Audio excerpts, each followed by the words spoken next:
හරි අද අපේ ඇඩ්වර්බ්ස් යටතේ තියෙන පළවෙනි පාඩම අද අපි ඇත්තටම උත්සාහ කරන්නේ මේ වචන කීපයක් ඉගෙනගෙන ඇඩ්වර්බ්ස් පිළිබඳව එහෙම නැත්නම් ක්‍රියා විශේෂණ පිළිබඳව මූලික අවබෝධයක් ලබා ගන්න. හරි. මෙතන තියෙනවා අපිට වචන පහක් late, early, once, twice, thrice, four times කියන වචන පහ. හරි. එතකොට ඇඩ්වර්බ් එකකින් හැම වෙලාවෙම කරන්නේ ක්‍රියාපදයක් තවදුරටත් විස්තර කරන එක. හරි මේ උදාහරණ වලින් අපි එක තේරුම් ගමු.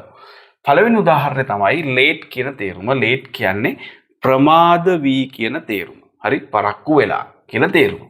උදාහරණයක් දීලා තියෙනවා she arrived late to the meeting කියලා. ඇය රැස්වීමට ආවේ ප්‍රමාද වෙලා. she arrived late to the meeting. හරි. දෙවැනි sentence එක තමයි මේ early කියන වචනයට අදාළව he woke up early to catch the sunrise. හරි.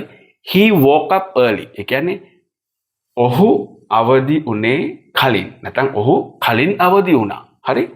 to catch the sunrise. ඒ කියන්නේ ඉර නැගෙන එක බලන්න. ඉර නැගීම බලන්න. හරි.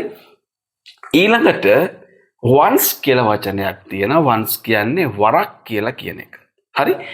එතකොට I have visited Paris once in my life.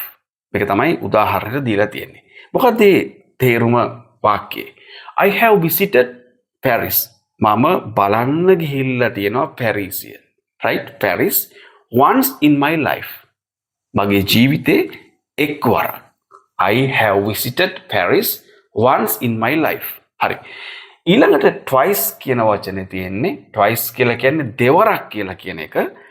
She called me twice yesterday. right? She called me twice yesterday. එතකොට ඒකේ තේරුම තමයි ඇය මට දුරකථනයෙන් කතා කළා දෙවතාවක් ඊයේ. ඒක අපි සිංහලට හරියට දැම්මොත් ඊයේ ඇය මට දෙවතාවක් කතා කළා. දුරකථනයෙන් නැමතුවා. හරි.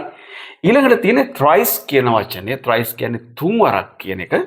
හැබැයි දැන් අපි වැඩිපුර පාවිච්චි කරන්නේ three times කියලා thrice කියන එක දැන් වැඩි පාවිච්චි වෙන්නේ නැහැ. එතකොට මෙතන දීලා තියෙන උදාහරණය තමයි they played the song thrice කියලා. හරි. they played the song thrice කියලා කියන්නේ ඔවුන් වාදනය කළා ගීතය තුන් වතාවක්. හරි. මේක සිංහලෙන් හරියට අපි කිව්වොත් ඔවුන් තුන් වතාවක් ගීතය වාදනය කරා. ඊළඟට තියෙන්නේ four times කියන එක. four times කියන්නේ හතර වතාවක් කියලා. I have watched this movie four times. ඒකේ තේරුම තමයි මම මේ චිත්‍රපටය හතර වතාවක් බලලා තියෙනවා. I have watched this movie four times. හරි. එහෙනම් ඔයාගේ කොළපාට පොතේ අද මෙන්න මේ adverbs යටතේ ලියා ගන්න මේ දීලා තියෙන adverbs පහ සහ ඒ වගේ උදාහරණ අපි ළඟ පාඩමෙන් හමු.